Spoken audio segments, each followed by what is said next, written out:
Good morning, everybody. Thank you for your patience. Like I said, Sotterley has a way. It just has a way. Brooks was all ready to go, but we are good now, and we are live streaming. If I haven't had the pleasure of meeting you before, my name is Nancy Easterling. It is my honor to serve as the Executive Director of Historic Sotterley. And we are having the first in-person event in so long. It's wonderful to have everybody here. And this is our first hybrid event. So we do have people joining us online as well.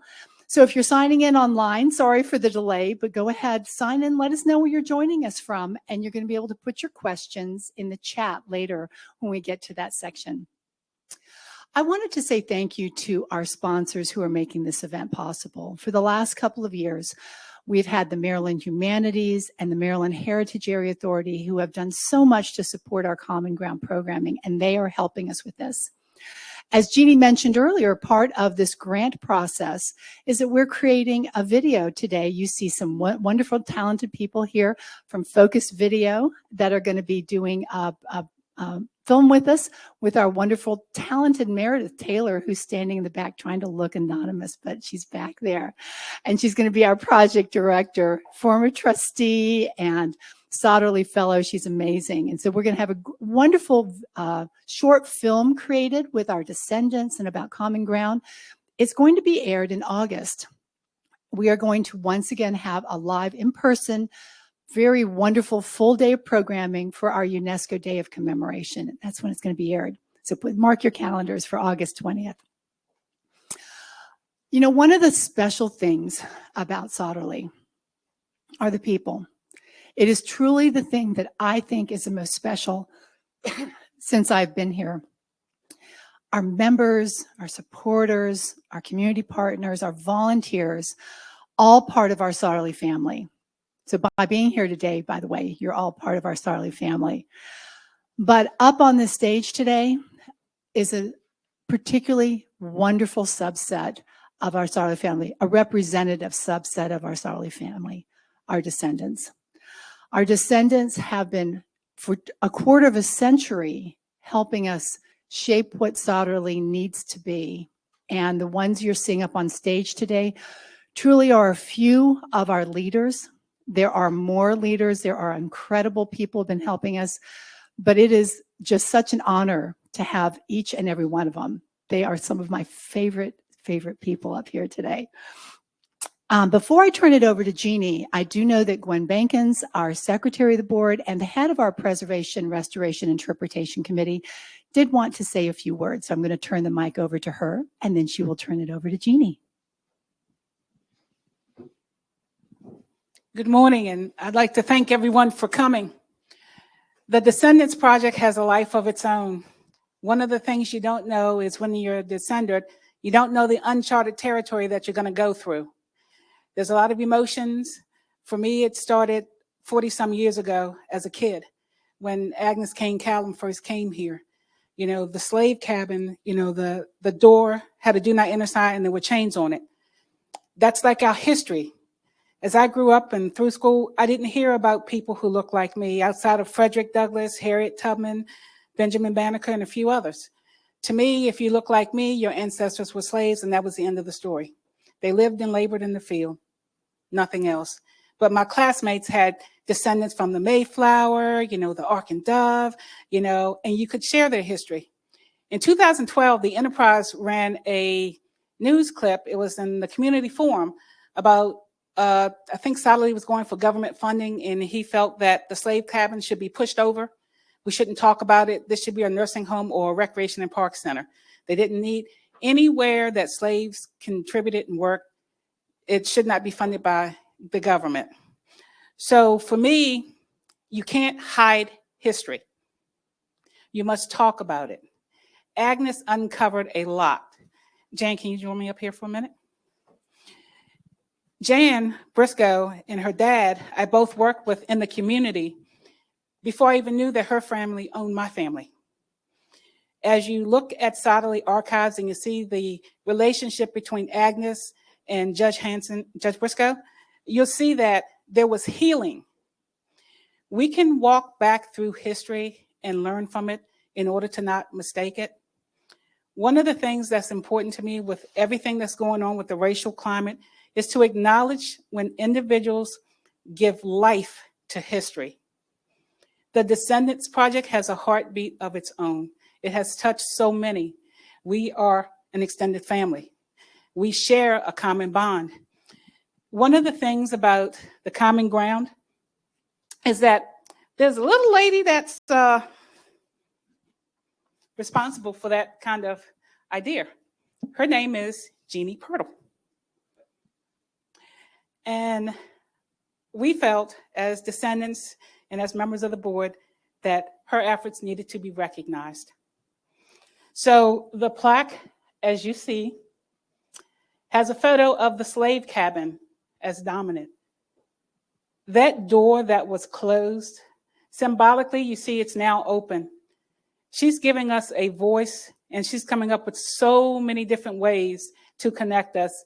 Some of us will be going to Boston at the end of next month to speak at the American Alliance of Museums Conference and speaking at the Slave Dwelling Project. You know, there was a bunch of us, but it's constantly keeping us involved and constantly giving us an opportunity to share our history that was once hidden. So Miss Jeannie, if you would come up. This is for Jeannie K. Pirtle. In recognition of your dedicated and outstanding efforts to breathe life into our shared history as descendants of those who lived and labored at historic Sotterley through the Common Ground Initiative.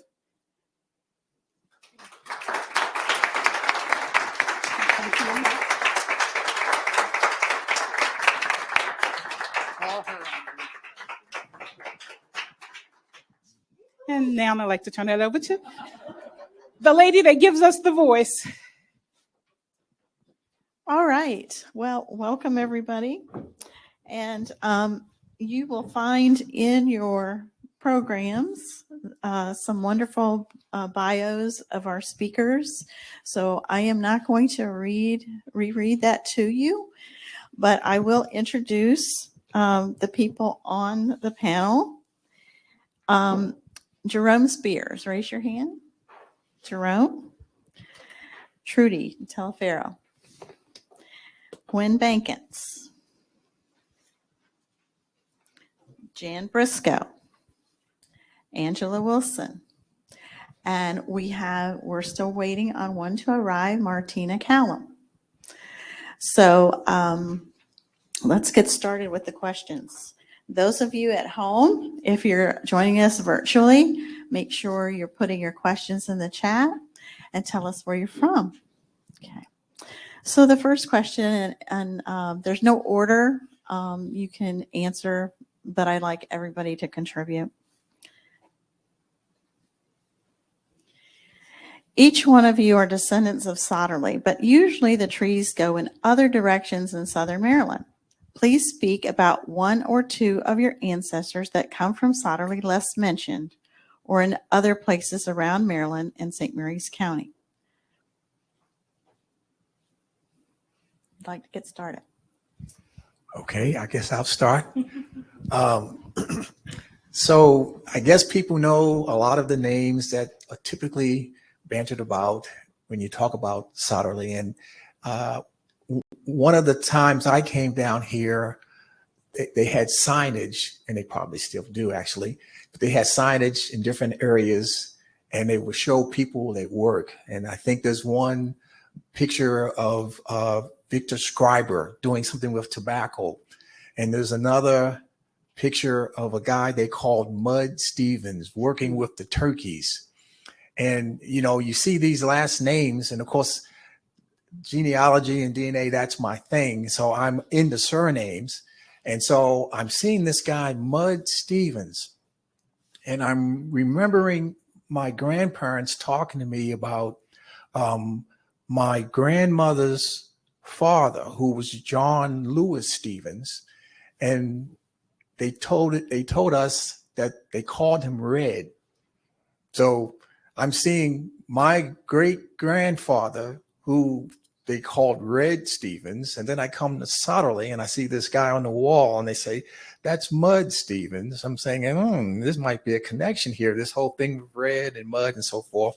So I asked Jeannie, who's this guy Mud Stevens? And I think we put our heads together and I called around and figured out a few other things. And yes, he is a cousin. He's a cousin of mine. And I from memory, I can't recall exactly how he stitches in, but he's probably one of John Lewis's, my great grandfather. He's probably one of his nephews, this Mud Stevens. And so I know his picture is somewhere out here with those turkeys, but I don't know how often the Stevens family is mentioned when people are talking about some of the goings on here at Sotterley. So I'll offer Mud Stevens as a name that maybe isn't mentioned as much as some of the other names, and then let someone else go in.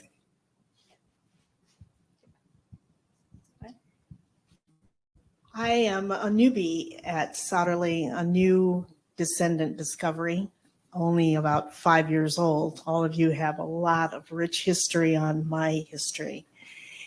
But I came to Sotterley because I heard that there was a possibility, just a possibility, that one of my great-great-grandparents was a slave here back in 2019.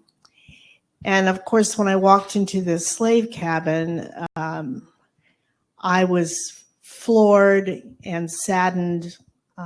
It broke my heart, actually, to be in that space. See how tiny it was, how spare and sparse it was, and imagine 18, 19 people living in this tiny little space.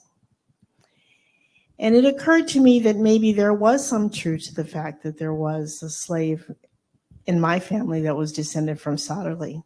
So I asked Jeannie Pirtle to start looking at the possibilities. Now, I had personally been looking at possibilities for over 40 years. My journey into this whole genealogy thing began with an interview with Alex Haley. I was in television many years ago, and that's one of the interviews that I did. Alex told me to not cease and desist, to persist and be involved in everything about the slave experience if I was to find my ancestor.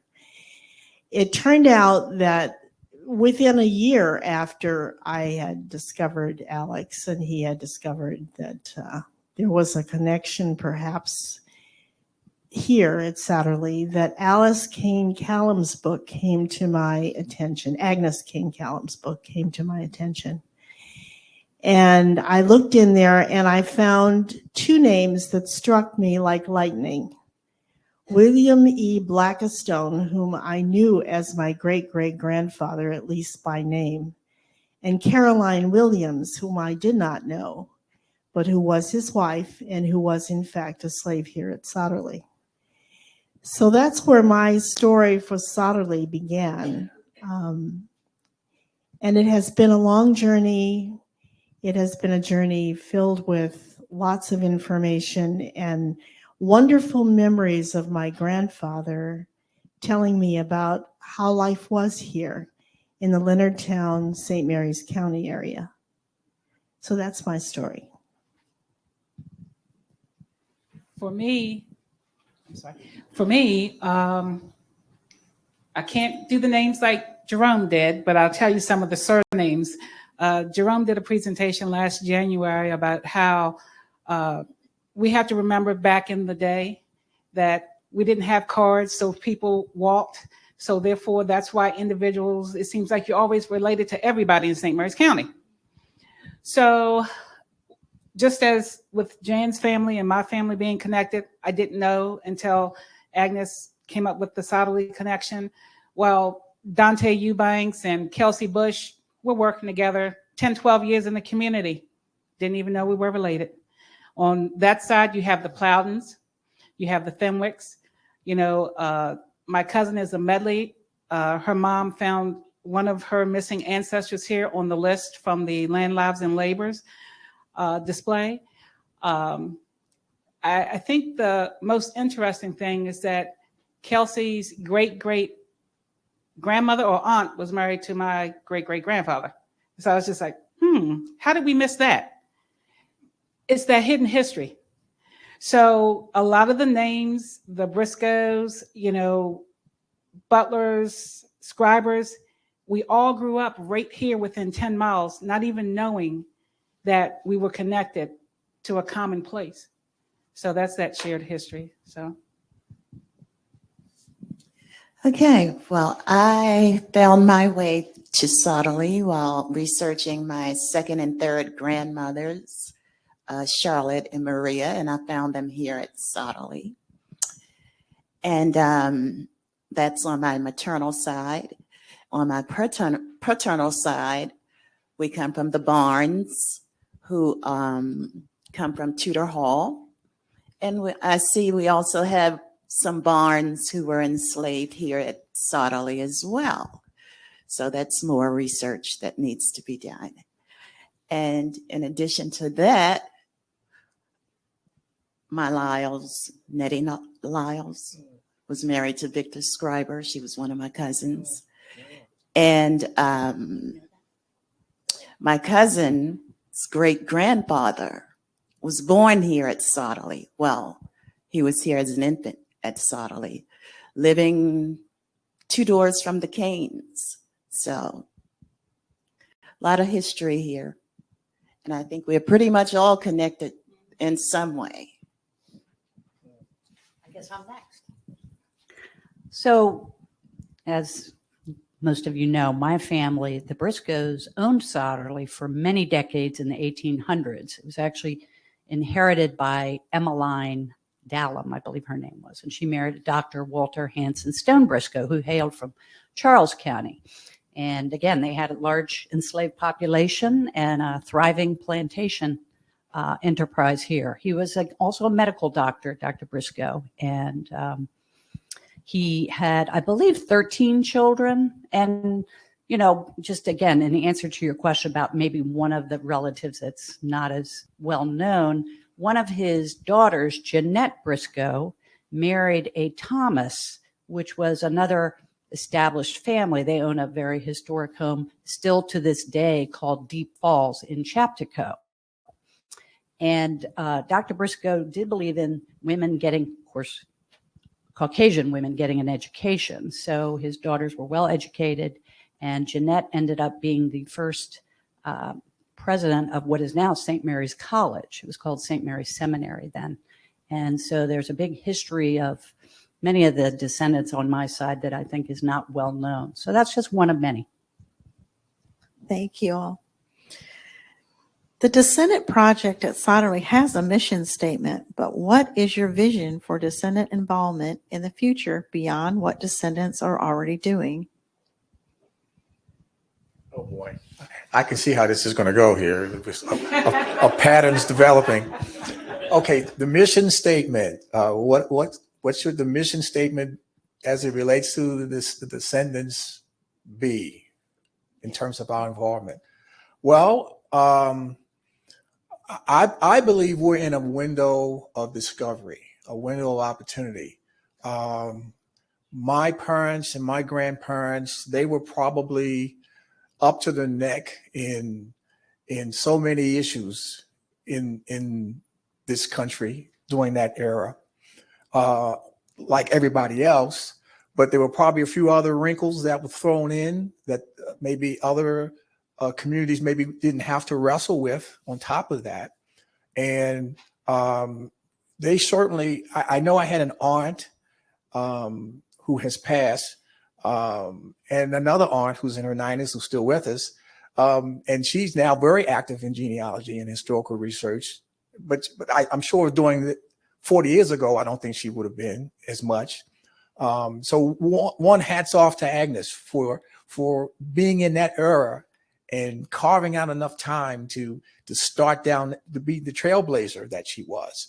And I attribute Alex Haley nationally and certainly Agnes locally as being people that kind of, looked at that forest and took out the machete and just started hacking away to go through there and begin to do some pathfinding for others to come behind. As it relates to the descendants that are here now, Well, there are trails that are already there. They've already been laid down by some of those pioneers that did a lot of that initial work. And I don't believe that the work has been successfully concluded to the point where we can just kind of put up the mission accomplished sign and say, okay, we're done here. We can all go home. There's so many things that we didn't know. And the technology and the DNA and some of the other discoveries that are available now give us a window of discovery that hasn't been here before. And I also believe that because of folks that are maybe a generation or two younger than us, with their faces buried in their laptops and their phones and just involved in the things that are going on in their world that are so different from the world that we came up in, I don't know if they're going to come up for air and all of a sudden decide to want to walk down to a cabin and get some information about what this was all about. So the people that are really doing the heavy lifting and the serious digging now, to the extent that we continue to do that and try to prepare something to pass down, whether or not, as you reached out that baton, whether or not there's somebody there to receive it is another issue. And it could very well be that the baton lays dormant for a while, and 2 or 3 or 4 generations later, somebody picks it up. But at least it'll be a body of work that will be there for people to be able to continue. And so I think the mission statement for us would be to carry the ball down the field as best we can for as long as we can, and leave something for the next crop to come behind, whenever they show up. If it's right away, that's even better. If it's 2 or 3 generations from now and we're not even here at that point, at least we would have known we made our mark and left something to continue what Agnes and Alex and my aunt and all these other people tried to do several generations before us. For me, I didn't like it when Martina's mom kind of volunteered me that I needed to be here to kind of pick up where she leaves off. But the thing is, the more you learn as a descendant, the more you want to discover. For me, for those coming behind me, they may not want to do things the way that we do it. So we may have to become TikTok, Instagram, Facebook friendly to get their history out there to them, because they're not going to walk to the slave cabin. Hey, but they may take a virtual tour. So we have to meet them where they are. For me, I feel blessed because I got to know my great aunts and uncles who were in their 90s, and my great grandma was 104 when she died. She was Sam Kane's wife, and he was born here, but he was not a slave. But his father was a slave. It was so it's one of those things that when I think about all the stories that they told us, I didn't know when I was younger that it was because it wasn't written anywhere. So those oral histories have to be protected. What type of skills did they have? What did they do? I didn't know that their skill set helped build some nice homes around here because we just thought they worked in the field or worked in the kitchen. So the more that we learn, we have to make sure that there's a remnant of something there for somebody to pick up and dig a little deeper. It may not be the path that we want to go down, but we may have to use social media to get them in to start digging through paper. I don't know how many of them have never been to a library because they can go online, but they're still at the library. So whatever was during my generation was probably different during my mother's generation. So we have to kind of accommodate if we want them to be involved. So we have to give them our story and drop the breadcrumbs for them to see how they pick it up. I believe if we give them enough wind that they will go and they will fly with it. Okay, I'll go next. I agree with Gwen and Jerome. I hope that the work that I've done, someone will decide to pick it up and dig deeper and find out more about the people that I did not find out information on. Because, you know, if you go into the corn crib, there are a lot of names out there. We don't have the story of all those people. But I'm sure that if we had the time and someone somewhere would find additional information and more stories to share, more history to tell, because there are lots of stories to tell. There's lots of history that was here at Sotterley and at other places. So hopefully future descendants will decide, hey, that's some interesting work that she's done there. I think I want to pick up and take it from here and research this person and continue to tell the stories.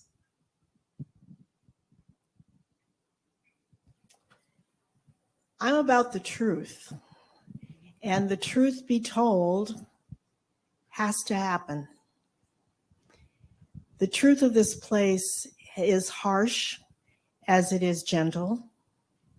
The truth of the story of our ancestors, Black and white, are intermingled. They're intertwined. They can't be separated. And that story needs to be told, and it needs to be told by the descendants of those people who can do the telling.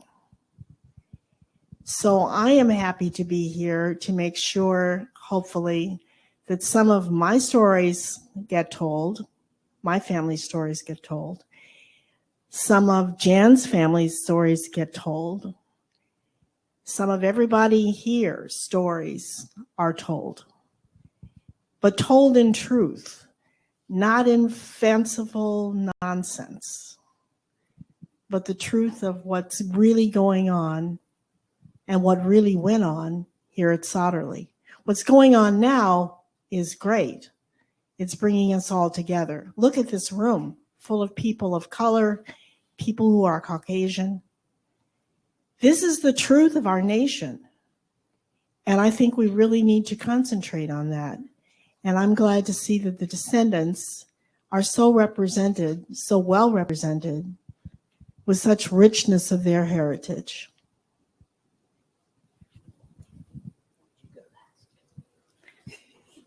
So my hope is that, we can continue to do exactly what we're doing here today as what I think is an example we are providing to our entire world on how we can do this. We can talk about our differences and our commonalities, however difficult and painful they are. But we can do it in a respectful and honest way. And I hope we can keep doing what we are doing and that the next generations can too, because it is more vital than ever that we do this for many reasons.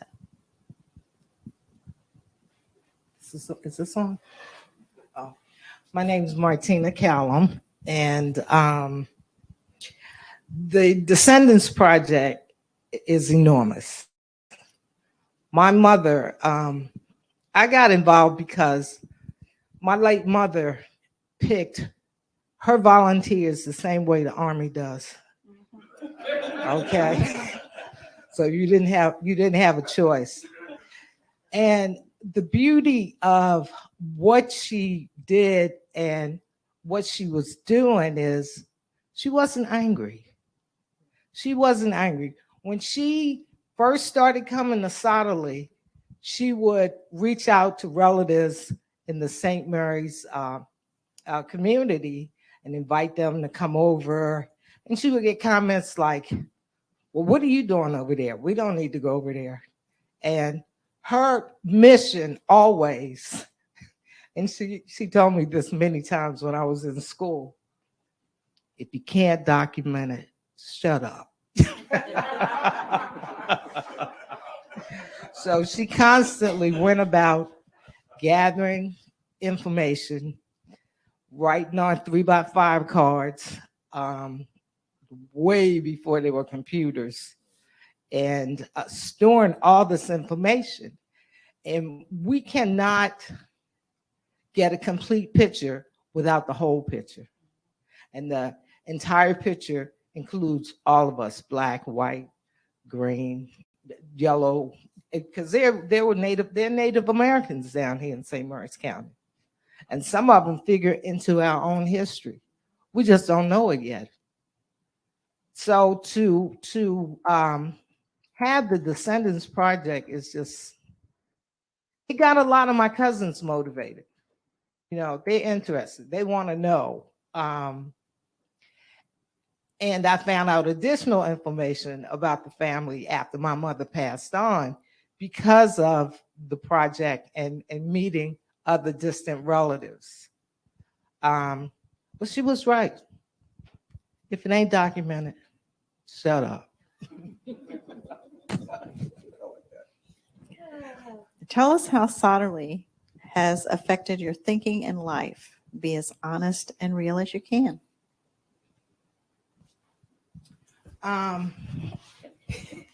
Well, you know, Sotterley is my history. It's part of my history. And there's this saying is, what happened to the people of, you know, some village or town? And, you know, they died out. Why did they die out? They didn't know their history. So it has, it affects not only the way I look at things, but it gives me this enormous sense of pride, really, because my mother's research was so deep. I can say I know my people. So with regard to Sotterley, I think the first time I heard the word, well, I go back to Alex Haley, I go back to Roots, the 1977, I think it was, debut of Roots, and everybody seeing the story for the first time, seeing the transatlantic voyage, just being able to imagine. Well, you don't have to imagine. The Roots episode showed you what it was like to be laid in the bottom of that ship and sailed across the Atlantic. And so as a country, we got to see stuff and see it and understand it in ways that we hadn't understood before. Soon after Roots went off, my own family got us together because we had two grandparents that were in their 90s, and we knew they were from St. Mary's County. And so we wanted them to tell us what they could tell us about their upbringing. And you know, my Stevens family, my Bankins family, my Spears family, they were all on Sotterley Road. And when I was growing up, my uncle Leonard Bankins used to have cookouts in the summer. And I'm sure it was in the house that the Bankins family had, which was right down the street. I didn't know it was Sotterley Road. All I knew, I was in the back seat. Are we there yet? You know, I know it was a long way to get here. And when we got here, we ran around and was hogs and chickens and stuff. And I remember that as a kid. But I didn't know I was on Sotterley Road just down the street from this place. But in '79, when our grandparents told us about their understanding and their history, my grandmother mentioned more than once Sotterley Plantation. Sotterley Plantation. Oh, yeah, your uncle, he was on Sotterley, or he was down the street from Sotterley, and it came up over and over again. And that's when I first understood that not only was there a place called Sotterley, but it was still here. It survived. It's still standing. And so it didn't take long to at some point, want to come down here and see this place my grandmother talked about all those years ago. And so that's kind of how I got introduced to the place and why I've come here over the years and come back several times since then. For me, I was in 7th grade when Agnes started, when I came to Sotterley Plantation the first time. But in 5th grade, I was at Banneker Elementary School. And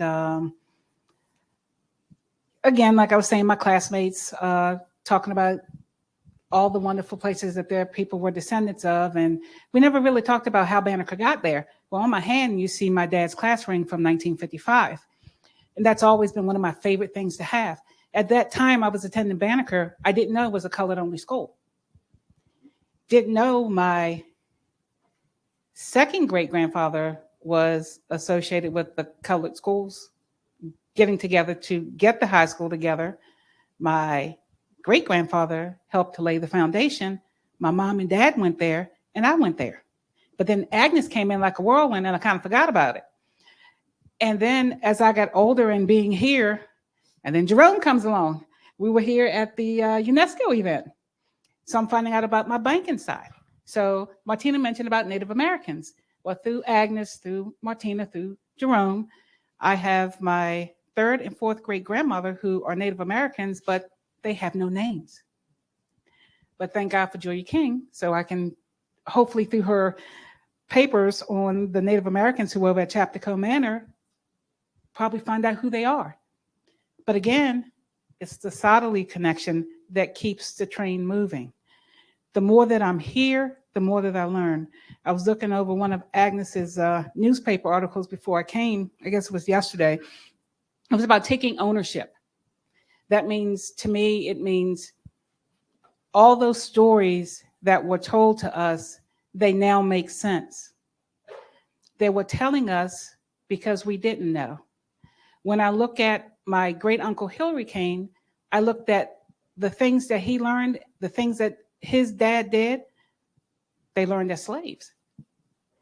So I look at the trades that were passed down, not knowing they were passed down from things that people were doing when they were enslaved.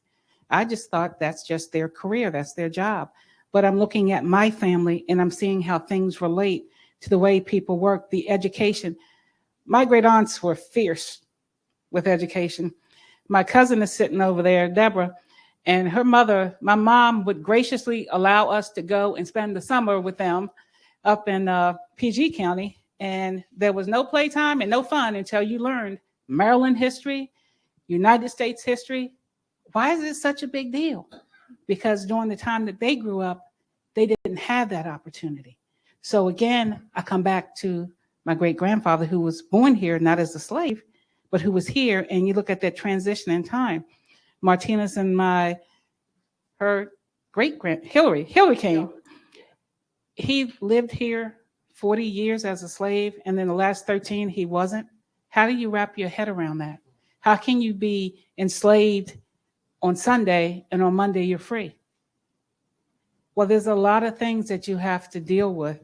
So Sotterley is the place where I'm discovering what my family went through and what the roots of my history is, and maybe how some of the things that were instilled in me came from a time when they didn't have a choice, but they had to learn how to adjust in order to survive the system.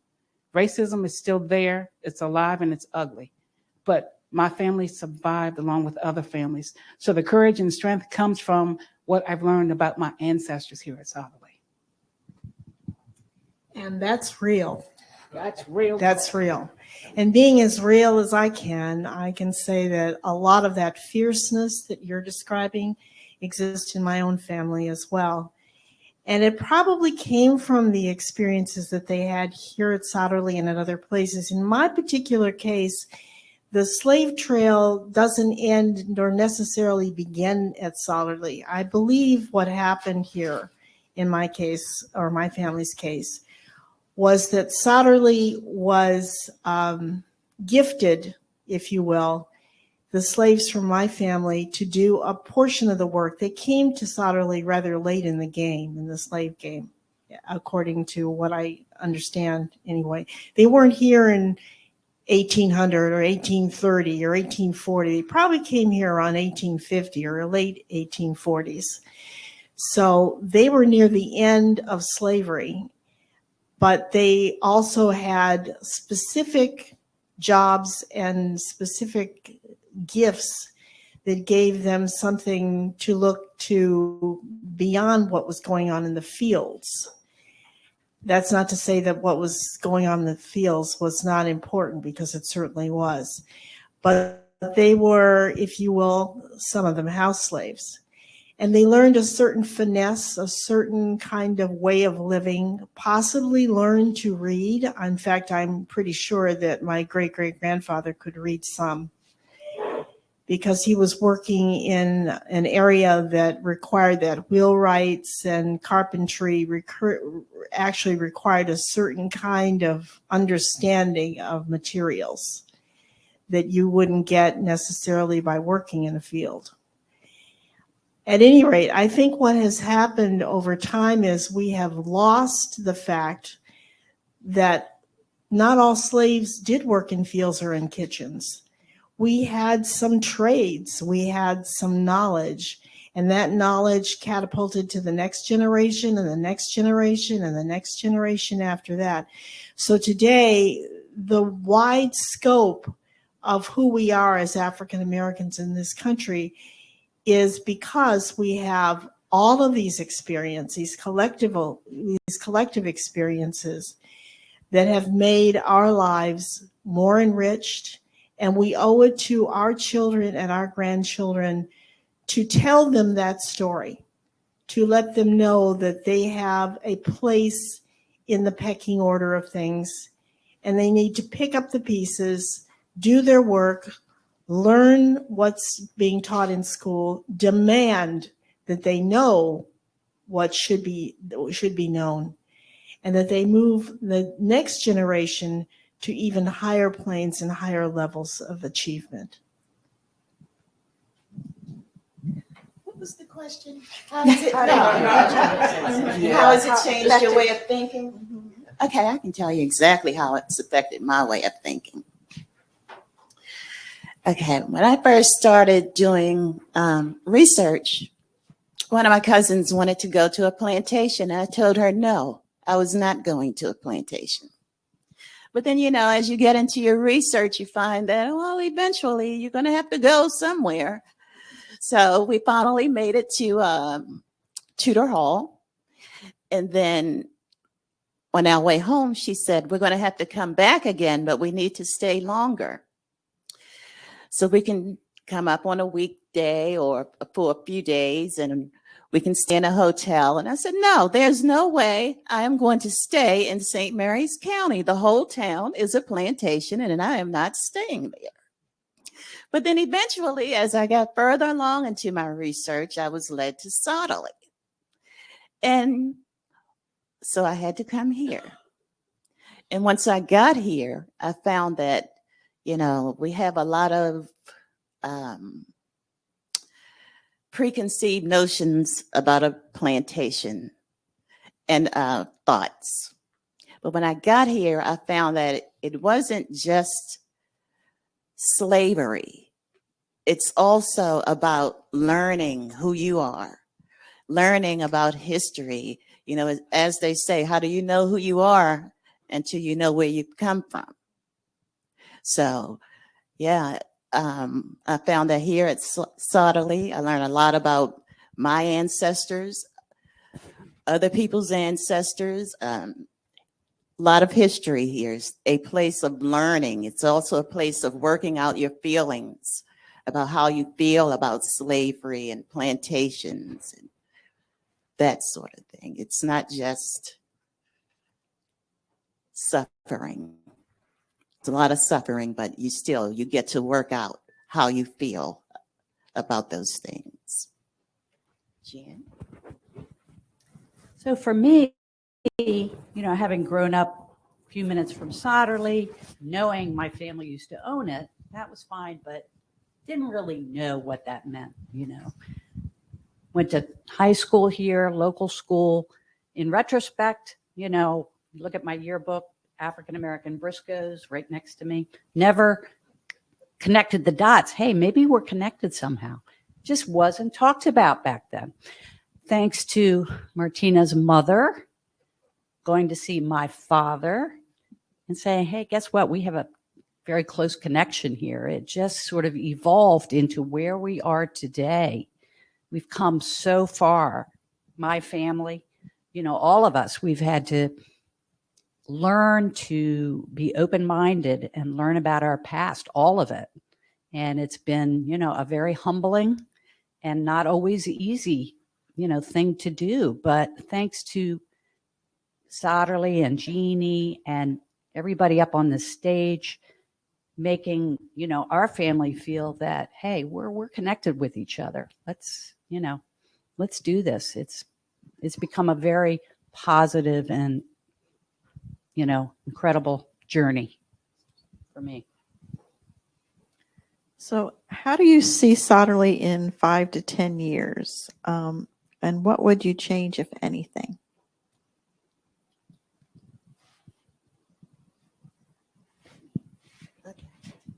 Okay. I would hope that the corn crib would become larger, have more stories from that the descendants have contributed, become more technologically advanced. I would like to see Jeannie with a bigger staff, some researchers. Yeah, I would hope that there would be more advanced technology here so that we could just select what story do I want to hear, or what family do I want to learn about, and be able to maybe press a button or flip through a computer. But yeah, I would hope it would become more technology savvy and expand the corn crib to have more historical data. Can I go next? Mhm. I've been around 40 years. And I understand what you're saying about expanding the corn crib, but I remember when the outbuildings were leaning to the left. And the biggest project we had going was the barn, getting the barn going. What I would like to see, what I think is going to happen, if it's not already happening, but other locations copying or creating a similar kind of program with the Descendants. Because if we can't get the Descendants got to do the work. You know, we want those stories. I agree with you. It would be great to just flip through, go by name and find the and find the story. But somebody's got to do the work.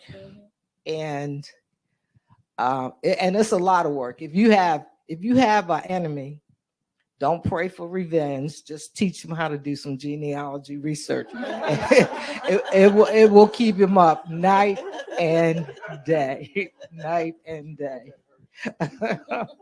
And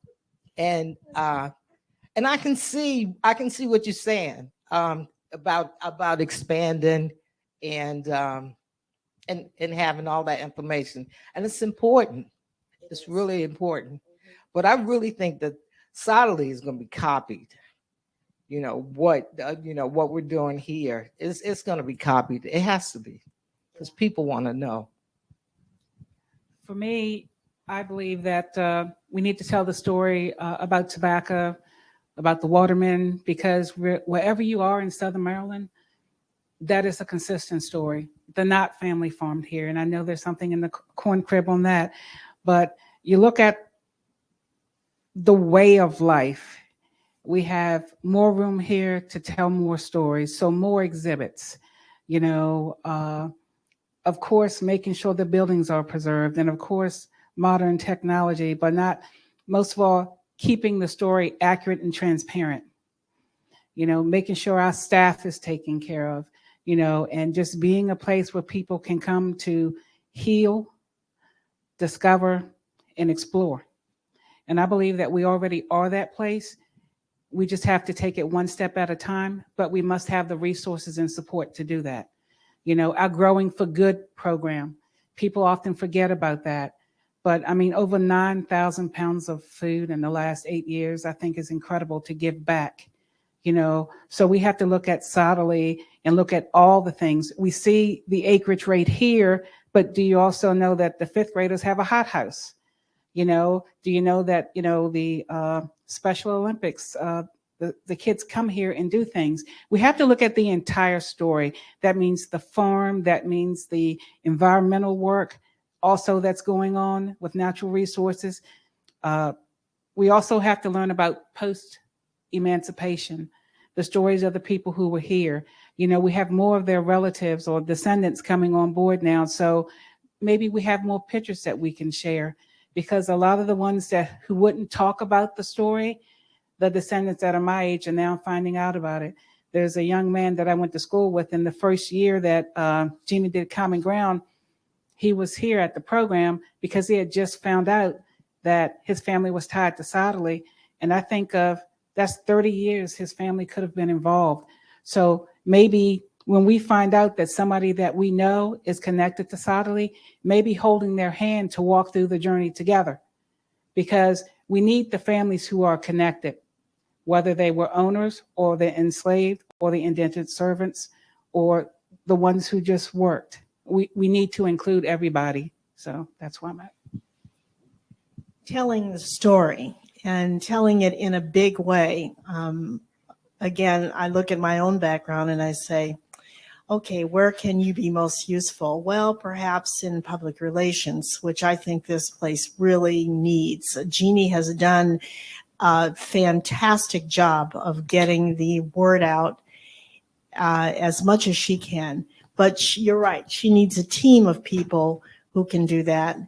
And if they can't be hired on because it's too expensive, then we have to go and say, look, there are plenty of volunteers at local colleges that can learn from doing things here at Sotterley and getting that word out. I want to see us in the Washington Post.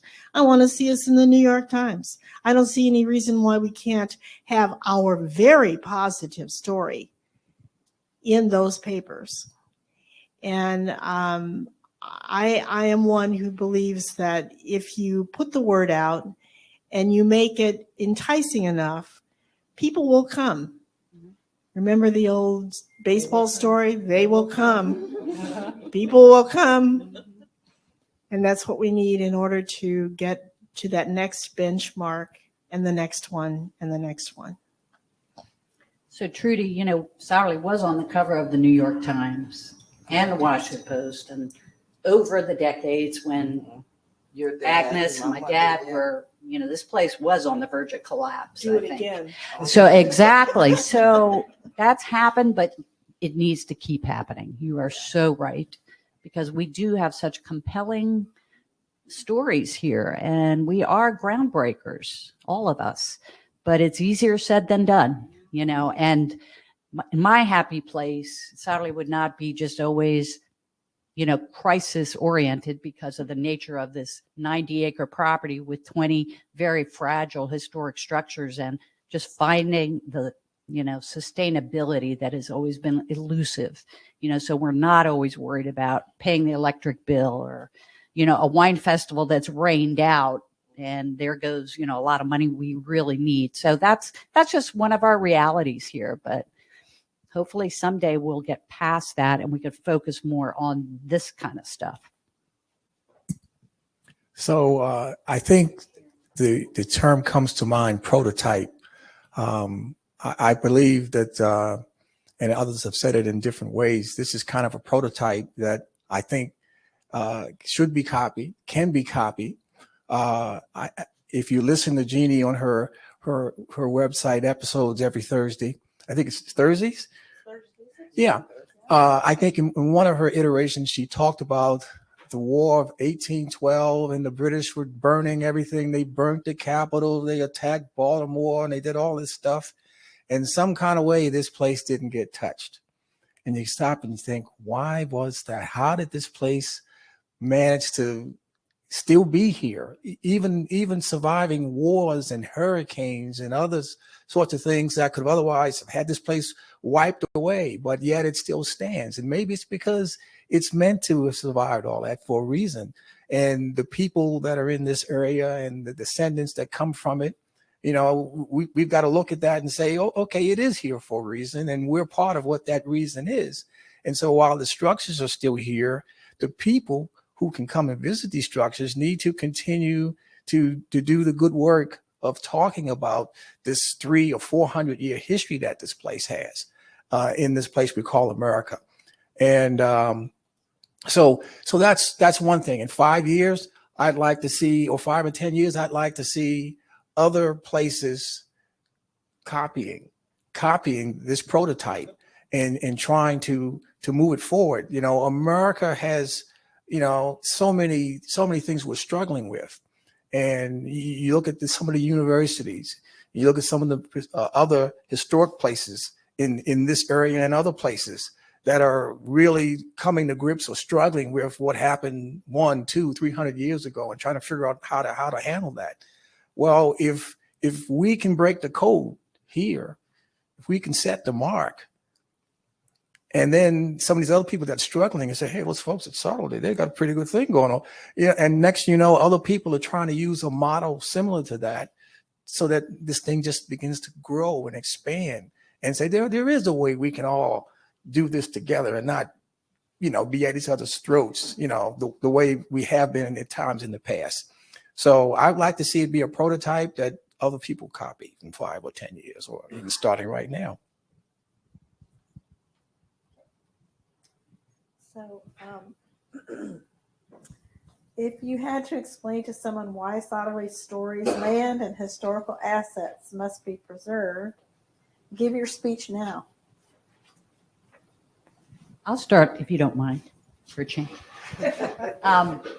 You know, we were up in Annapolis testifying in front of a Senate Budget Committee earlier this year, asking, of course, for some financial support. And what I said is what I'm going to answer, is that there is simply no substitute for coming to a place like this, especially for the students that come here, for any age, truly, and see authentic, real property like this that lives and breathes and tells the stories of our history, our collective history. And that is why this place is so important to preserve. You know, other places come here, whether it's Monticello or Montpelier, they come here to see what it is and reconstruct. We don't need to do that. We have the real deal here, and it's vitally important that we preserve it. Okay. I think that people often forget with technology what people used to have to do in order to, how did that manor house get there? They didn't go to the lumberyard, you know. Yeah, you know, the brick. There's an excellent movie by Sidney Poitier called The Last Brickmaker in America. And to actually see how bricks were made. When Joseph McGill came here and he was looking at the wall, I'm like, what are you doing? He's like, I'm looking for fingerprints. When I go in a slave cabin now, I can't help but look for the fingerprints and think about the people who made those bricks. So if we don't share history, we lose history. If we don't continue to research, share, talk about those things that are uncomfortable, my people are lost for lack of knowledge. So it's like we must continue to share. History is not hidden. It must be transparent so we all know, so we don't repeat the mistakes. And I think about, and this may be kind of harsh, but I think about people being so lazy that they're going to go to another country to get my people, bring them over here and do labor for things that they have. Well, let's look at that. We still have human trafficking today. I guess we haven't learned our lesson. That's why we need to continue to share history. Well, I'd like to add, you know, America's still a young country in comparison to Europe. And one of the first things I tell people about Sotterley is, or I ask them, do you know or did you realize that Sotterley is the oldest working plantation in the Tidewater area? It should be about, what, 375 years old now, or 400. And so it would behoove us to let it just, you know, fall apart when we have the skills and the resources to maintain it.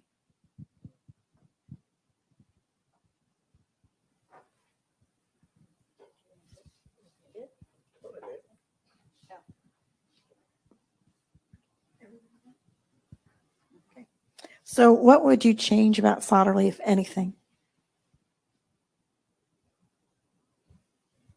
Influx of money and talent. Influx of money and talent, and perhaps volunteers. Not only perhaps, but definitely volunteers from the community and outside the community to do the work to make sure that these structures remain as pristine as they are. And I consider these pretty darn pristine. And I know that that takes a lot of effort, a lot of time, and a lot of money. I think I'd like to see it open more than just like maybe add another season onto it. I understand during the winter why we don't, but maybe add another month on the end of each one so we have more time to go through.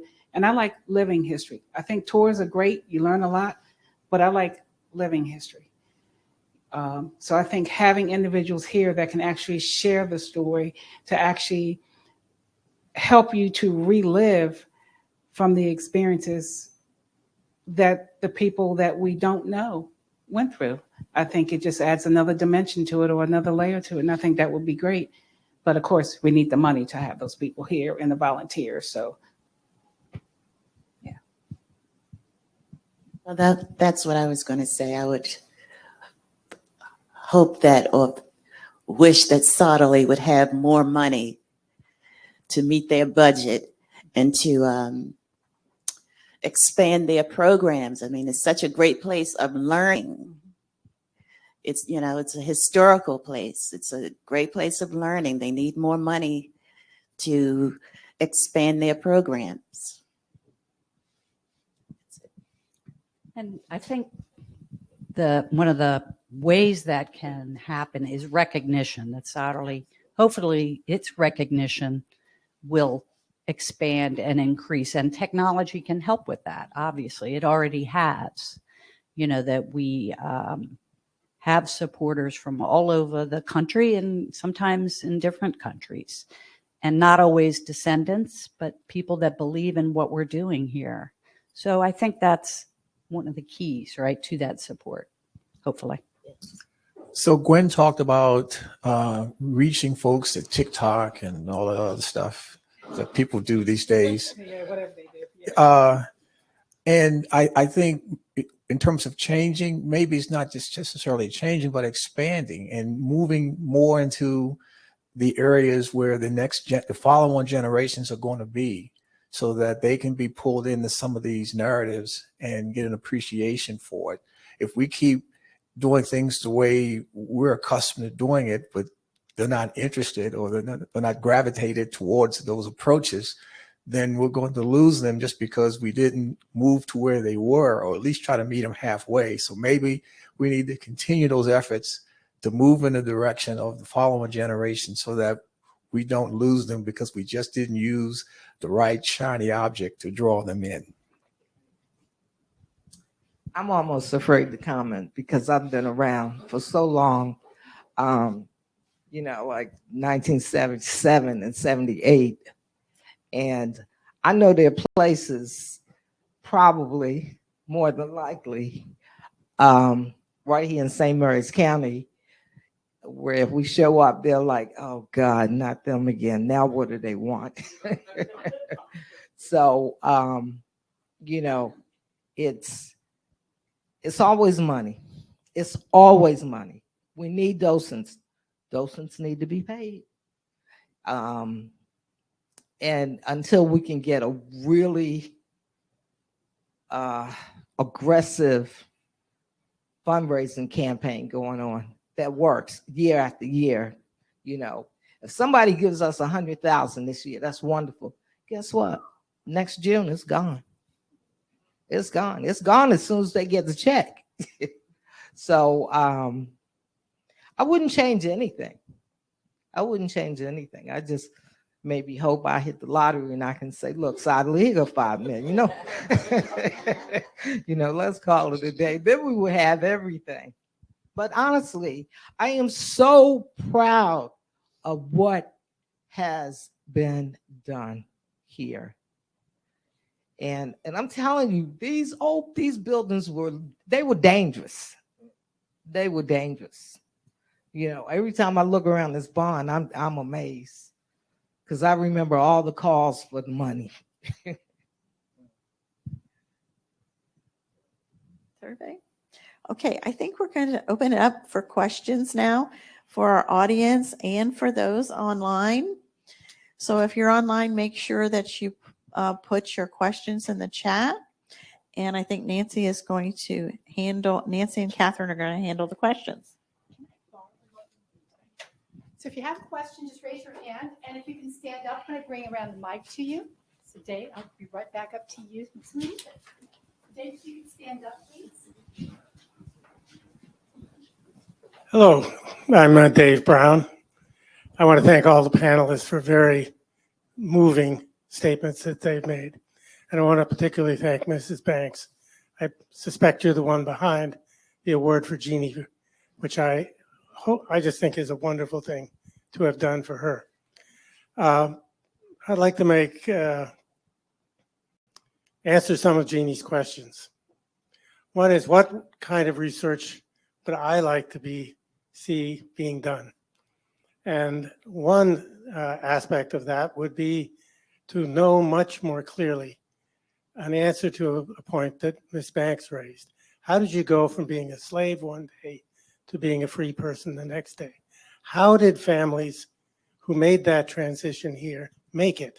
What was it that they had gotten from their experience as a slave that helped them make that transition? Did they have help in the community? Which ones were successful, which ones weren't?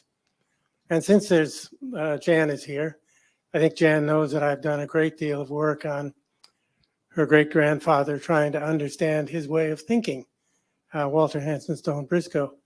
But we don't know how a devout Episcopalian understood slavery. How did he take that into his mind? How did it shape what he did on a day-to-day basis? He didn't talk about that in his letters. There's lots of things to be learned. And I think by families like yours pursuing oral histories, we can learn a lot more about that. One thing I would like to see changed. I've been a volunteer, unpaid docent interpreter for 2 decades. And with the exception of one young African-American colleague who occasionally takes tours, I do not have an African-American colleague as an interpreter here. I would hope in 5 years that half of our volunteer interpreters would be African-American. Thank you.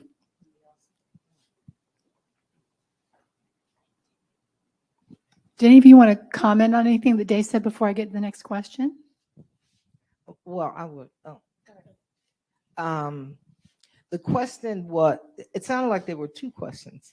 You know, how did you go from slave to being free? And what were the thoughts that were running through the slave owner's head? Slavery was a business. And honestly, if I was a slave owner, the first thing I would think is, now where am I going to make some money? Because I got all these people to pay. Now, if you've been on a plantation and you're enslaved and then and not allowed to have money, to have your own money and own resources, and the next day you're free, what I would imagine is that not a lot changed, or the thought of leaving was like an impossible mission. Where do I get the resources, to leave here? And we know that the Freedmen's Bureau did come in and work with the former slaves who left the farms where they were enslaved. And they had the Freedmen's Bank. And in fact, when I was reading through some of the records of the Freedmen's Bureau, I ran across, they had a division for complaints where people could go and report violent complaints against where people had attacked them. And one famous person's brother, oh my goodness, Dr. Mudd's brother was so enraged that the Black people were now free that he was attacking Black folks on the road, just walking down the road, minding their own business. and several of those people did make it to the Freedmen's Bureau. Now, there were others, slaves, like when you look into the history of the Kane family, there was like a couple plasterers and carpenters. These people had a skill, and they could leave. But if you were a former slave, like my great-grandfather, paternal great-grandfather, he was not here solidly. He was born in 1830. So he was a slave for 35 years in the capital of slavery, South Carolina. And I found him on a contract right after the Civil War to be a sharecropper. So a lot of these people, ended up that way. Angela, did you want to make a comment, anything? Okay. Diane, would you like to go next? Diane Davies, and you have talked about wanting Sotterley to be a prototype. And recently we have seen prototypes that have not been very successful. Just being able to listen to you and watch you all over the years, we know that working together brings understanding and truth. But what are some of the other advice that you would give to groups that want to be a prototype? Let's dig a little deeper. What have you done that has made you successful? I'll take that one. First, I thought as a descendant, I just needed to show up. That was my part. Oh my God. Then I got educated. What it takes, it never clicked in my head. I knew this was a historical site, never grasped the fact that it was a museum, never grasped the fact that we need to protect the integrity of the collections, never grasped so many things. Why? Because sometimes people forget that we don't know. So we must, once we become aware, we must educate ourselves. So in order to share the success, people have to be informed and they have to be educated as far as what's required and what's needed. And okay, maybe I don't have this skill set in my wheelhouse, but how can I get it? Well, let me shadow you, let me follow you. Let me ask you 532 questions. I ask so many questions because my understanding of what it takes to run this place is different than what it actually is. So that had to be shifted. Now, on the other side, you're telling my story. There are some things I need you to shift on so you understand that people like me need to see my culture. And as Mr. Brown also said, if I come here, I want to see people like me. So I'd love to see African-American descendants here, or descendants or just individuals or any minority, not just the docents that don't look like me. Each tour that I've been on at Historical Sotterley, I have learned something new every time. So the incredible staff, getting to know the staff, and they always have stories. The people who have invested in Sotterley because they believe in the journey is just like, well, why do you invest? I actually had the opportunity to sit down with our staff, who in my opinion is drastically underpaid. But you know what? The money is not what keeps them here. So I had to find out what it was. That helps me to do a better job as a descendant and as a board member. So we must learn. That's how we teach them. The template is to learn, make them aware, educate them, and get them involved. That's my opinion. Anybody else have a comment up there they'd like to say? And I think understanding plays a role in it as well, because when you come to Sotterley, there are two stories being told here, one of the enslaved and of the enslavers. There are two separate stories being told here, and you have to understand that that was the way things were. Doesn't mean that it was right, but you have to be willing to learn and be open to what you're seeing. Anyone else? I will say One of the things that I was asked before I became involved, just when I would visit Agnes when she was here doing different oral histories, a African-American woman asked me, I had a display because they asked me to do a display on my family. And she was like, how could you ever go to a place like that? You know what they did there. I said, have you ever been there? She said, no. I said, talk to me after you go. So the history that somebody else told is now somebody else's reality. So they're trying to keep other people away from what they think they know is history. Come here and hear the clear, transparent story. And if we don't know, we're going to tell you we don't know, and we're still discovering or researching it, or we just, as Jerome tells me, we're still trying to find that link out, you know? So we have to be careful. We have to make sure they're getting accurate information also. Well, you know, as Black people, we have to stop being ashamed of our history. It is what it is. We didn't create it, but it's up to us to document it. Well, that's why, in part, I'm heavily into the DNA, and I'm doing a lot of research, which has allowed me to actually find Nigerian cousins and find cousins from Senegal and talk to these people. I've video conferenced one, and I've talked to a number, and you know, it's kind of like an Alex Haley moment, looking across at this individual who's from 4,000 miles away on the other side of the Atlantic, and some kind of way on one of those chromosomes, there's a DNA link between him and me. So there's all kinds of things that we're able to do with modern technology that we weren't able to do 10, 20, 30 years ago.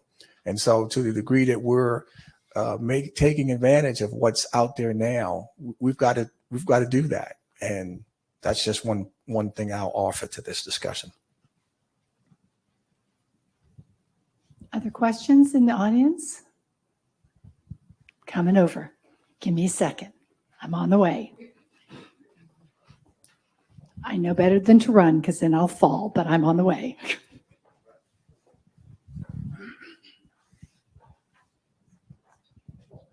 Hi. One of the things that was mentioned was getting more Blacks involved in this effort. And I would say I found out about the program is because my sister sends this letter to all of her siblings every morning. And there was information in it about this program that I just happened to read. But to get more Blacks involved, do we go to the historically Black universities and let them know about Sotterley? Do we go to historically Black radio places that are local so that they get the information? Because if you're like me that didn't have a sister that was sending me information, I might not have known about this. So that may be why we don't have a lot of people of color here, is because they didn't know about it. So how do we get information out to people to be able to want to find out? And that would be my question. Radio stations are something that we can target Black communities to want to be involved in this. I think Sotterley has done a better job at going there. I'll take 2 years ago, the UNESCO event. We had excellent participation. There was a very diverse participation here. Since that time, we also, I know that the Unified Committee on African American Contributions, we're involved with them. We're involved with the NAACP. And yes, we are in those places, but sometimes people have to feel it's newsworthy in order to cover it also. And I feel that the Descendants project is making it very newsworthy. It's not just a historic plantation. This is about the lives of the people who lived and labored here. And, you know, they contributed to building this community. So I think it's the point of we're speaking out more now. We're more visible than what we were before. Everybody knows Agnes Kane Callum, but what happens after her? And I think this is the period that we're in now. So we're growing. This is a Friday midday, so I assume people are working, but I am happy people may be tuned in online. With COVID-19, we have had more virtual educational experiences, the guest speakers. So they are making the steps to move that way. But now the thing is that the voice is heard so that they know it's not just a plantation. We're talking about the lives of people who actually lived and labored here. That is actually American history. And I'm not talking Black history, American history. I agree with Gwen. And I would also like to say that I think what is necessary in order to get the kind of bodies here that you want and the importance of their contributions to Sotterley as well, you have to do a campaign of unrelenting public relations. Unrelenting public relations, which means setting up a small staff. It can be a staff of one, it can be a volunteer who does nothing more than collect things like newspaper names, television and radio stations, Black and white, stations and newspapers that are within the county, but also within the state, and then globally as well. There are advertising agencies that can help you with this. You need to contact those agencies in the larger cities. There are places in Washington, D.C. that have former reporters who have their own businesses, such as, oh my gosh, I just lost her name. She was at NBC. Barbara at NBC in Washington, D.C., who has her own business now, who can give you information on what other outreaches you can do. It has to be continuous. It has to be forthright and forceful. And you need someone who can write, who can do press releases, and who wants to do press releases and get that information out. And then you will start to see it's going to take 6 months to a year to get the kind of activity that an action that you're hoping for, but it will happen. I've had personal experience with this, and I know many other people who have been in media who have turned this way and have found great success in sticking to their guns, doing the work that's necessary, doing continuous press releases, getting sponsorships. All of that is required in order to get the kinds of interests that you want and the kinds of bodies you want to see here at Sotterley. I think the other thing we can't forget, in the African American community, churches are key because our faith is what sustains us. It's our anchor. We have over 200 churches in St. Mary's County. So just imagine that magnified by Maryland and other places. So we have to sometimes go the unconventional way, which we must go that path. So we have to go down that way. And social service agencies, and sororities and fraternities, Delta Sigma Theta, Alpha Kappa Alpha. All of those are important as well, okay? The church community cannot be overlooked. That is absolutely, Gwen is absolutely right. That is absolutely the key to everything. And usually in that church community, you're going to find some of these others. 100 Black women, 100 Black men, links, etc. I'm speaking specifically now for the African American community. You need to go that direction. You need to look at that and seriously take that on.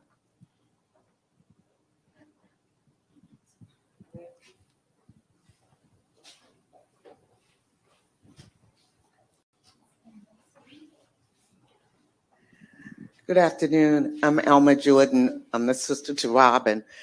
I find that when you've done all that and that does not work, then what? Because sometimes you tell people, you give the information out all the time to people, but you just can't make it click that they need to be a part of this. You do it again. And you keep trying and you try. You change know, the you put path it on that the you're sending website. the message through. Remember I said TikTok, Facebook, Instagram? it's So how many people actually pick up a newspaper right now and read it? Okay. Okay. You all are here. Okay. Okay. But you got to go to where the people go. Everybody now, it's like microwave generation. They're not in the crock pot generation anymore. You know, they want the microwave. They want it quick. They want it fast, simple. And we have to do that, which means that some of it's going to not be told. But in order to initially hook them, we're going to have to go where they went so we can get them. Once they get here, then we can do what we do. But we got to get them first. So in order to get them, throw that bait out there. And you know, in marketing, if you got a product and you're trying to sell this product, you identify the audience that you're trying to reach.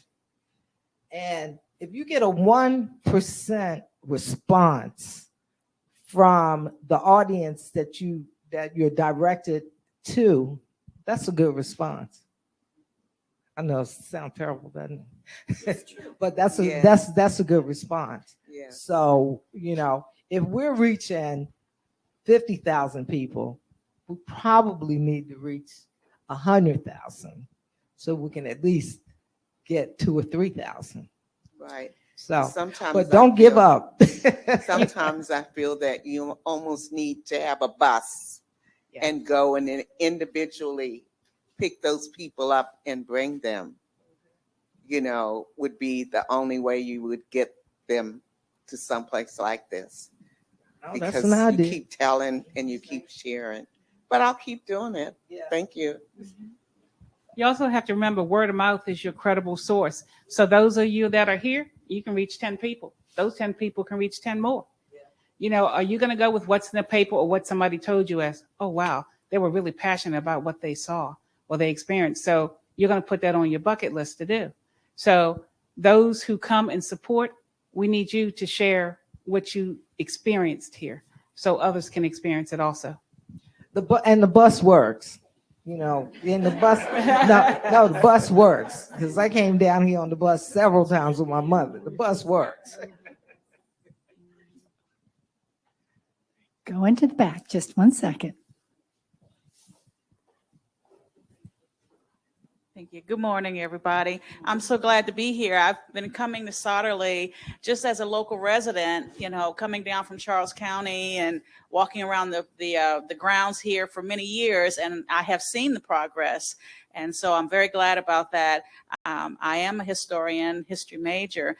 My question is I'm hearing that we are trying to find funds to keep the project going. We're talking about how to advertise and how to reach out for supporters and all.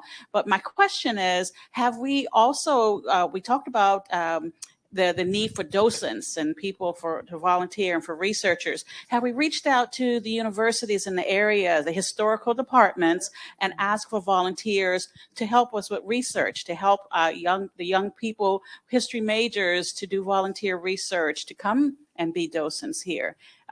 We mentioned the HBCUs there in the area.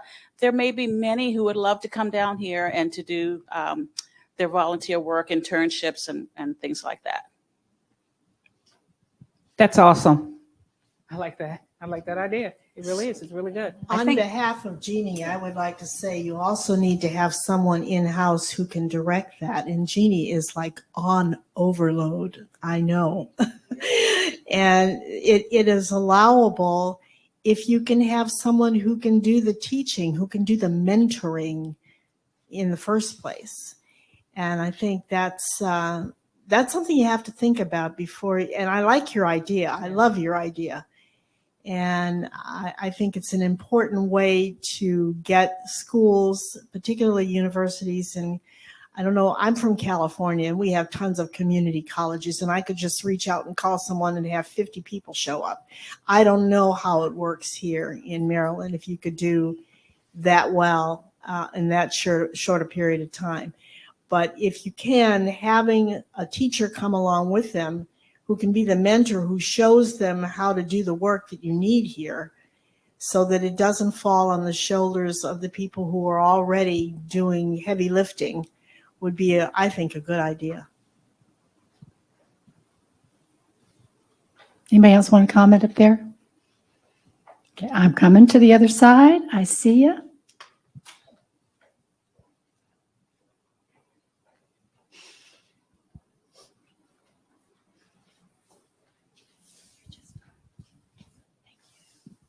My name is Lucy Harvey, and I am from Mount Clair Museum House in Carroll Park in Baltimore, Maryland. And I want to tell you that you are a prototype. I want to congratulate you. You are creating waves, and we are using you as a sample of really what is the successful thing to do. We were an industrial plantation, so we had ironworks, we had brick making, and we had flour mills.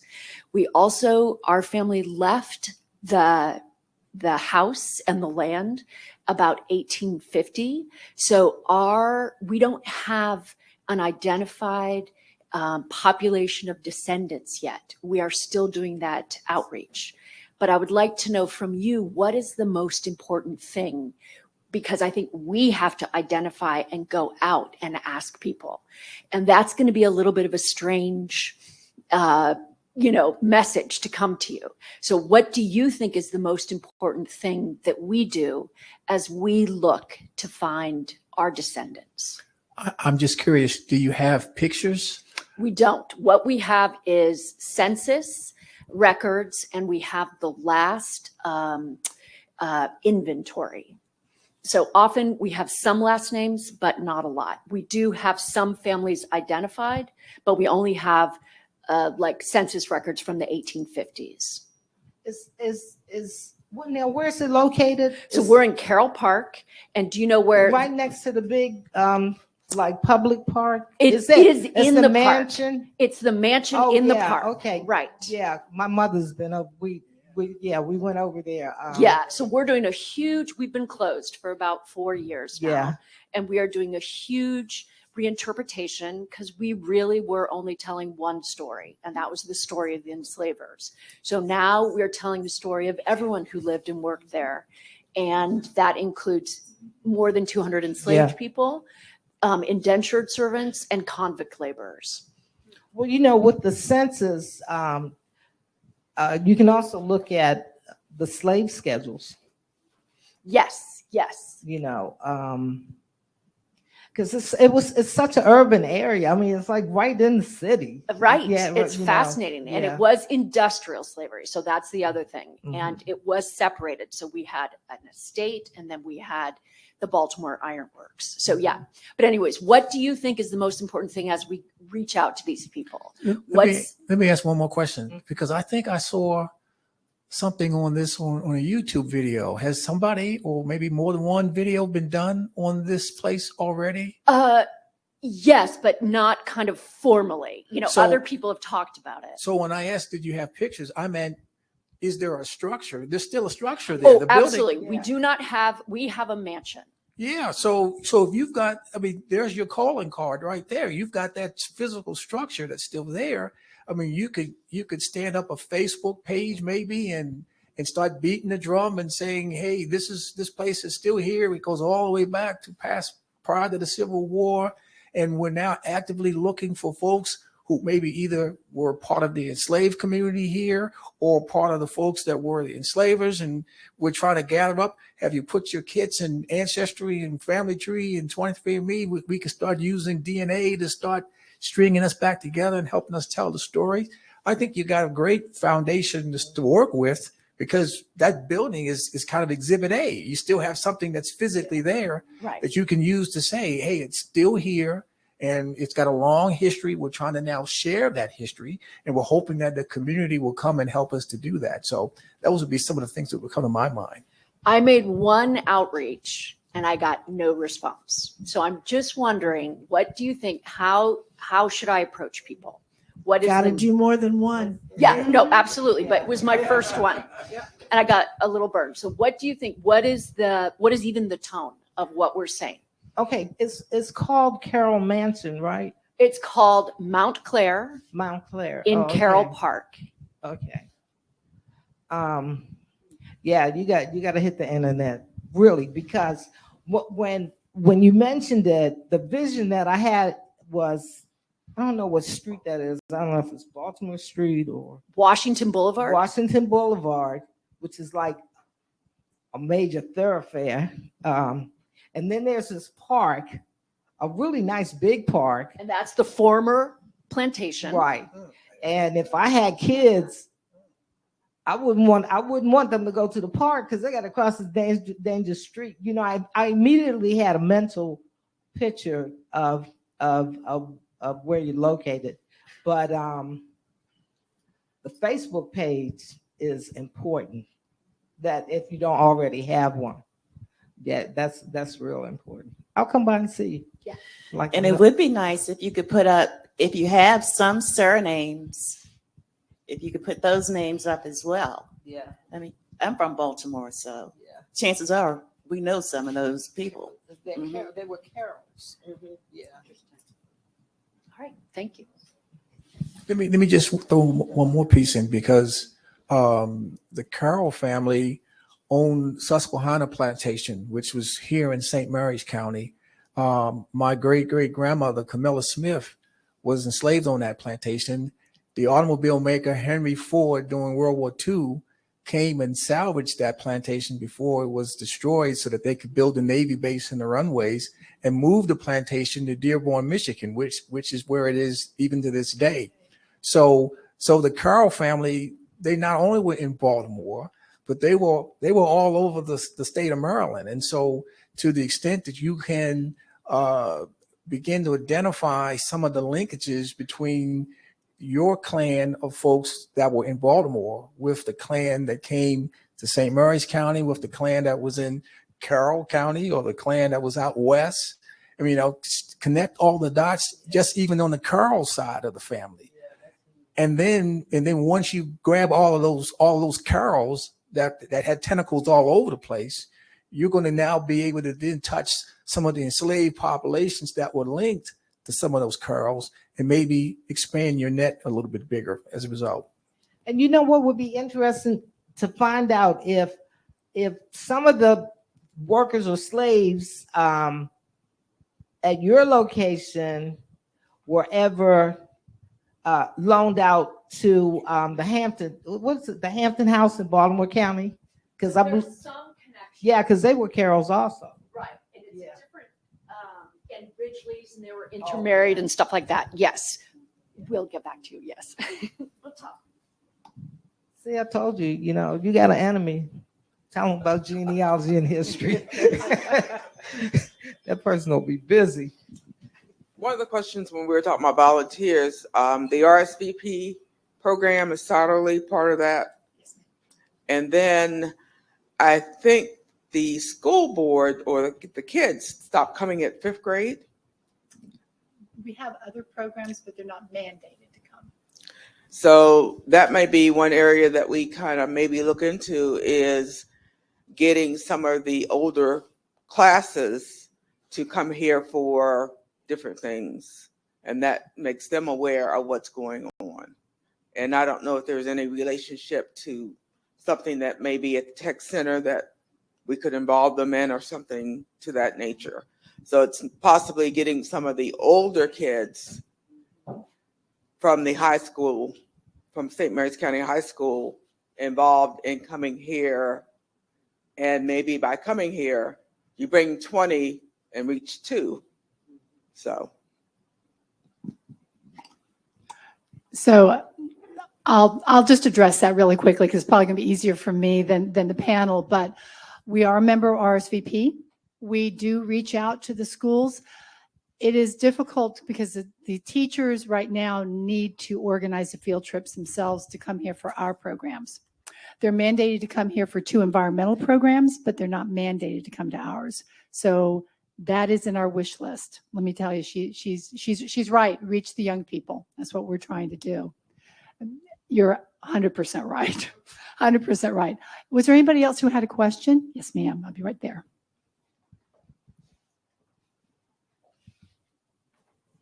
Good morning, everyone. My name is Diana Carroll.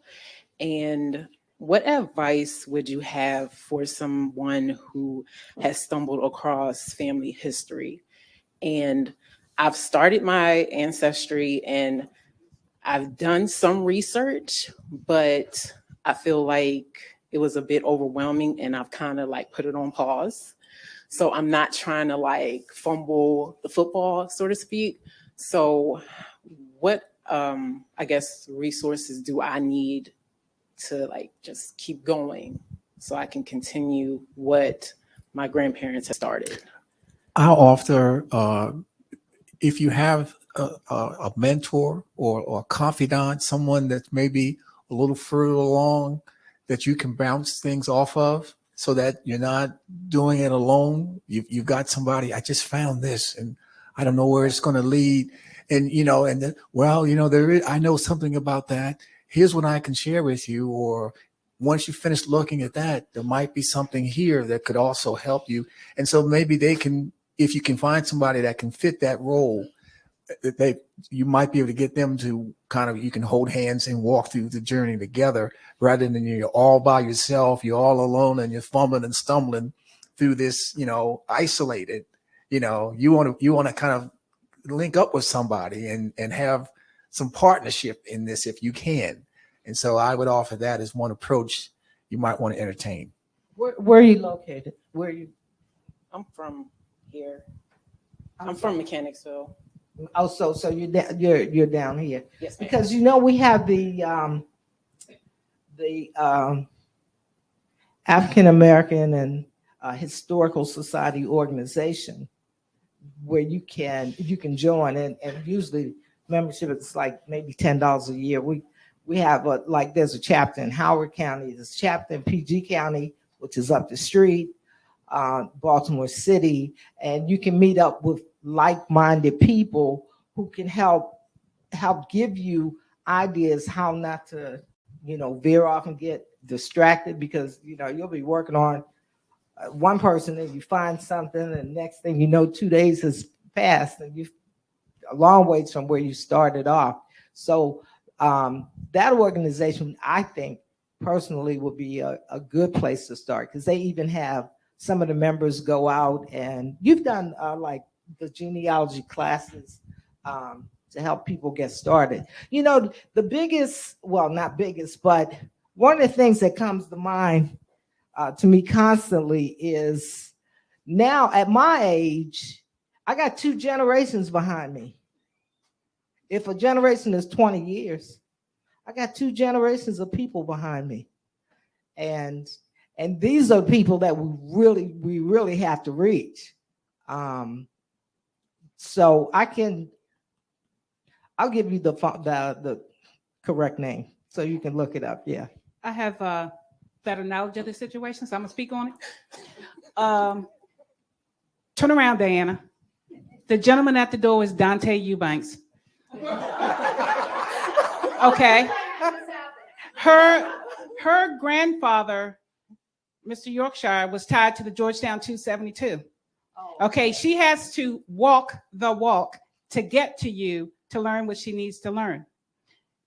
Jerome, 2 years ago, tied her to Sotterley. So stop spinning your wheels and put one foot in front of the other, and you will be fine. We're here, but you have to come where we are. So you got the connections. You just have to have the courage to step into the confusion and the unknown. And the frustrating part is it takes time, because I learned something a couple days ago about one of my grandmother's brothers that I thought didn't have any kids, and he did. And that thing's been haunting me at least for 15 years. So it doesn't happen right away. One thing about learning our ancestry, we have to talk to people we may not want to talk to, and we have to hear things we may not want to hear. History is not always pretty, but it's real. And if you really want to learn your roots, you have to be brave enough to step out there. Any other questions? Just to elaborate a little bit on the one question that came out earlier, I did want to say when we were talking about Montclair and how to find people, it's more than finding them. I think the other question I'd ask for each of you, because you have all been gracious enough to step forward and be part of ours, how do you reach out so that they will say yes? So not just how do you find them, you might find them and they go, nah, No, I'm not being part of that.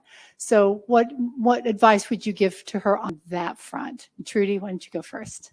Personal appeal. Go to the place that you want to get the person to respond affirmatively to you.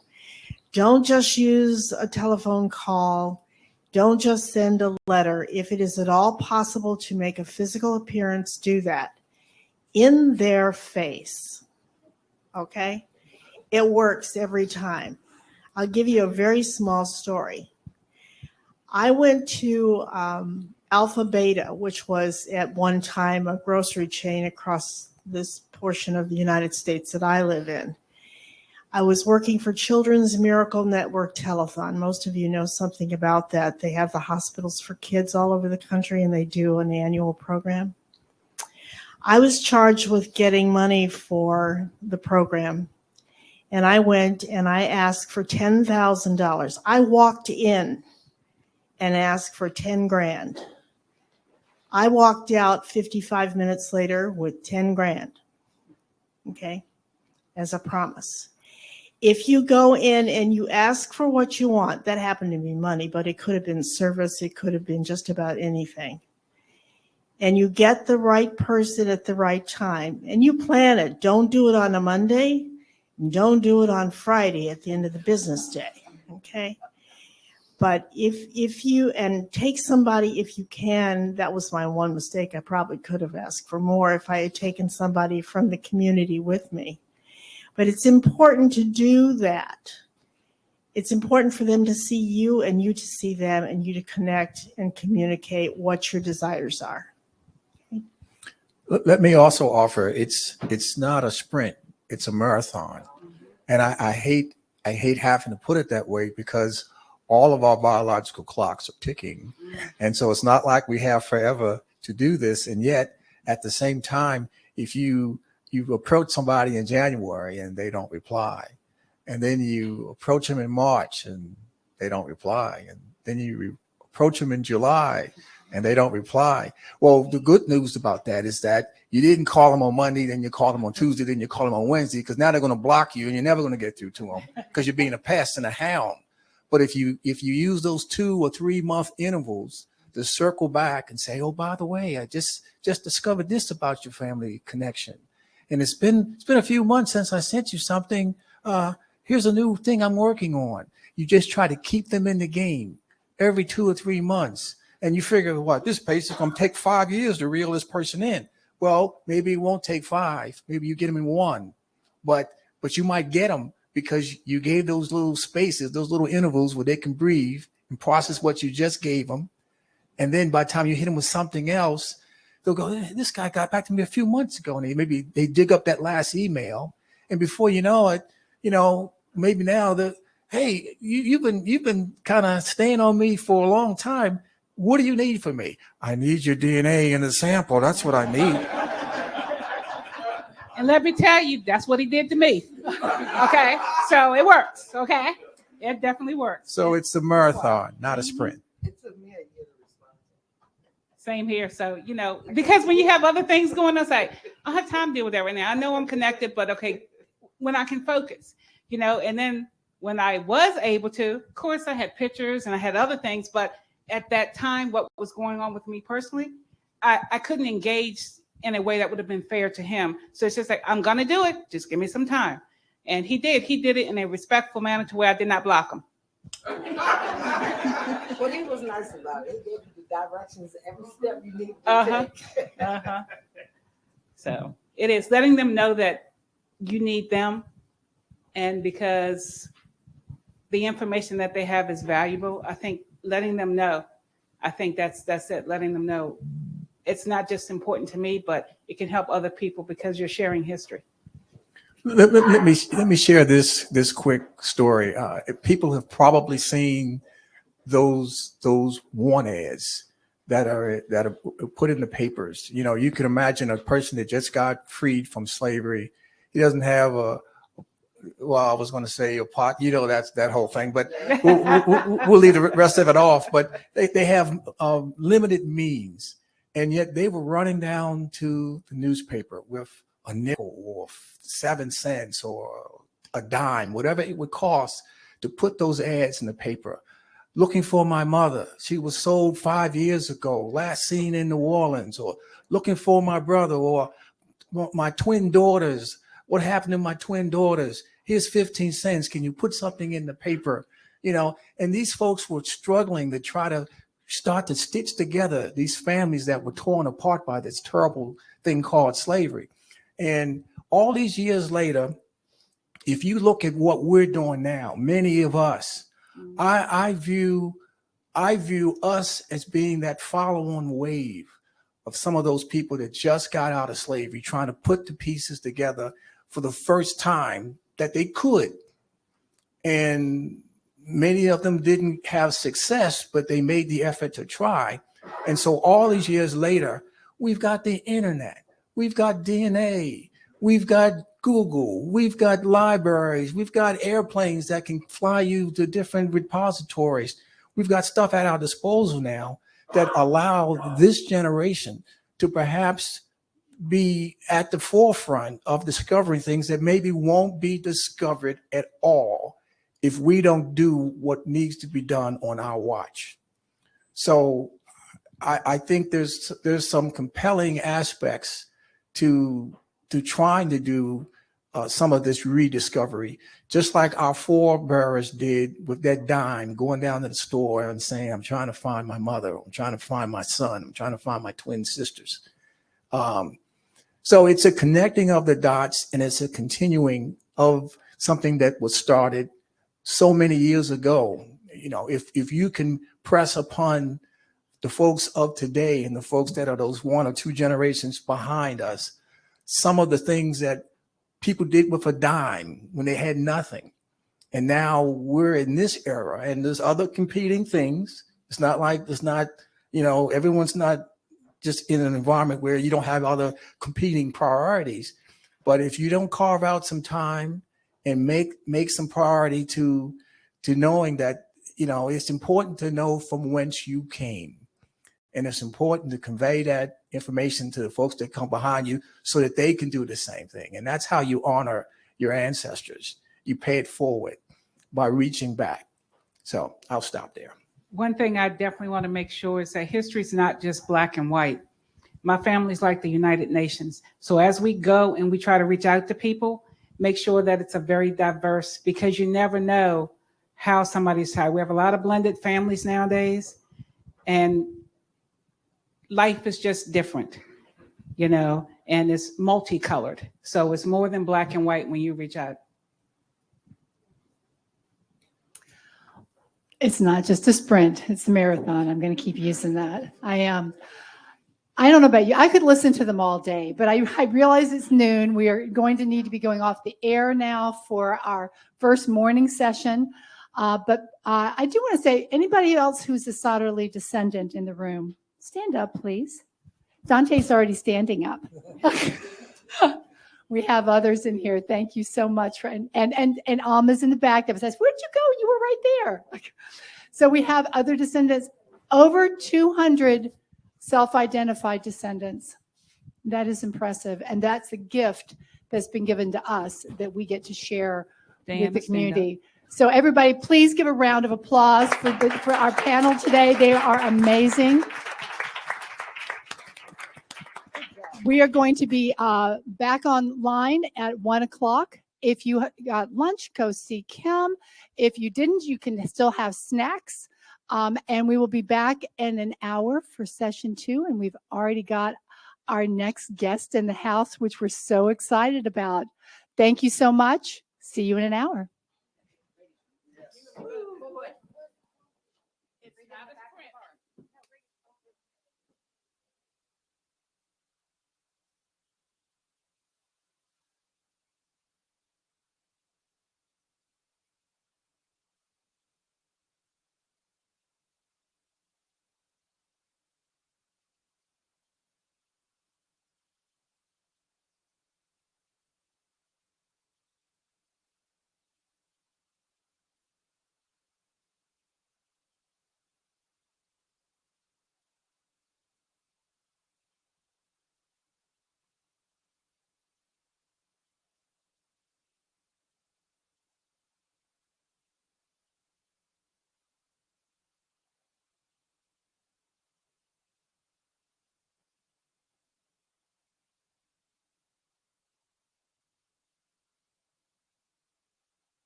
everything go?